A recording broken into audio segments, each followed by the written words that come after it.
Welcome back, everyone. It is Sunday sit-down time. As you can see, we got PowerMizzou's Jarod Hamilton joining us virtually for Sunday sit-down this week. Jarod, have you thawed out a little bit from yesterday's tundra at Fro Field?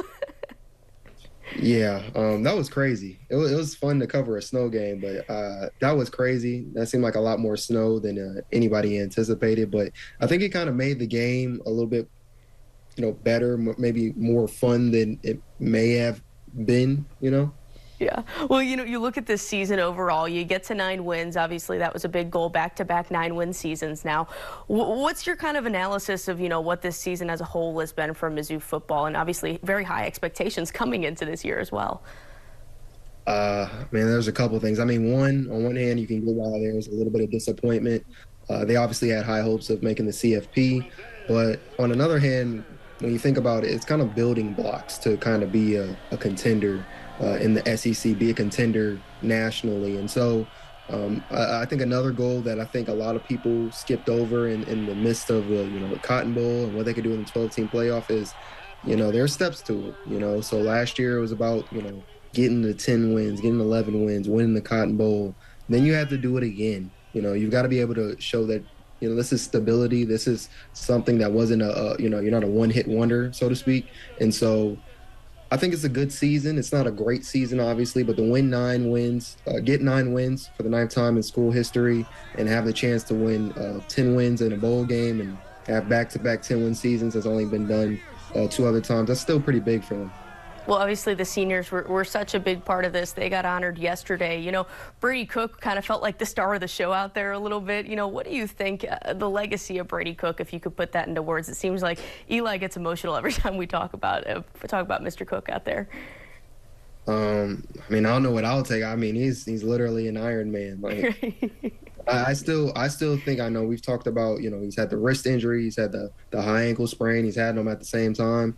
I still think the toughest thing is playing with a torn labrum for basically all but 6 quarters of 2022. I mean, that's pretty tough, and not letting anybody know about it. Like, that's another thing that you don't really take into account, but you're dealing with something that significantly hinders you at your position, and you can't tell no one, you can't talk about it.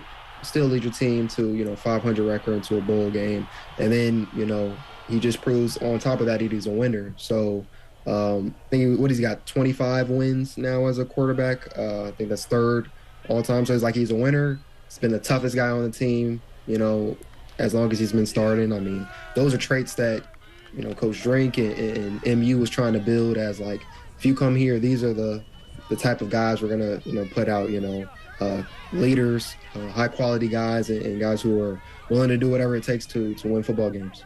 Well, I know we still have a bowl game ahead, but one of the biggest focuses for next season has to be the quarterback situation. Obviously, the portal's going to feel pretty big. Obviously, Drew Pine's going to be in the conversation, but how big is finding that guy that can be a Brady Cook for Eli Drinkwitz next year?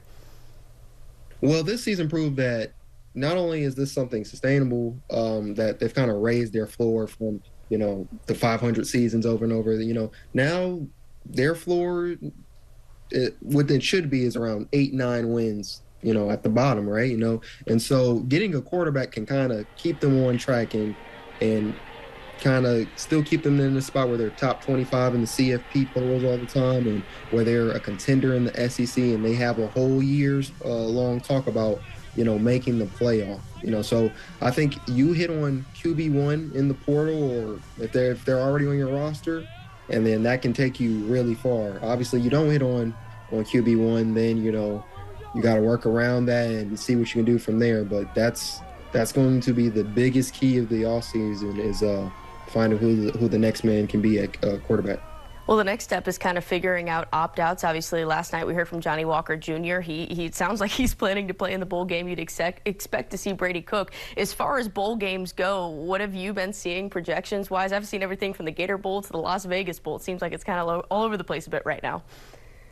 Yeah, I would like if they could really just narrow it down to a couple. Every time I look at something different, and so I just try to leave it alone, because I don't want to get my hopes up for what game I hope they go to versus what game they actually go to and stuff like that.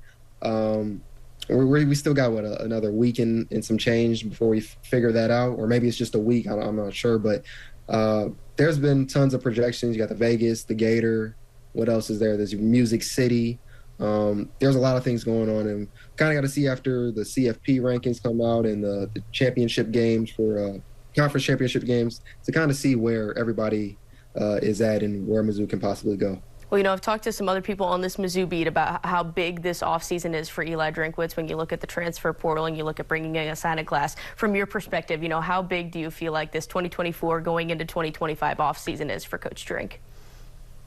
It's pretty important. You're trying to maintain that the floor of the program is higher now. You're trying to say that, Missouri can compete with the rest of the league.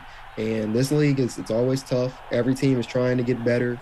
I mean, look at Vanderbilt. For as many years as, people have not really thought about them, they never stopped trying to improve and get better. And then they were kind of shocking a lot of people, shocking a lot of teams with their play this year. Even in the games they lost, Vanderbilt became the team that was kind of a tough out. And that's because they didn't just say, just Vanderbilt and have that kind of thought process like everybody else does outside of Vanderbilt. So you got to still, hit the portal hard and try to take this momentum into next year and keep this going.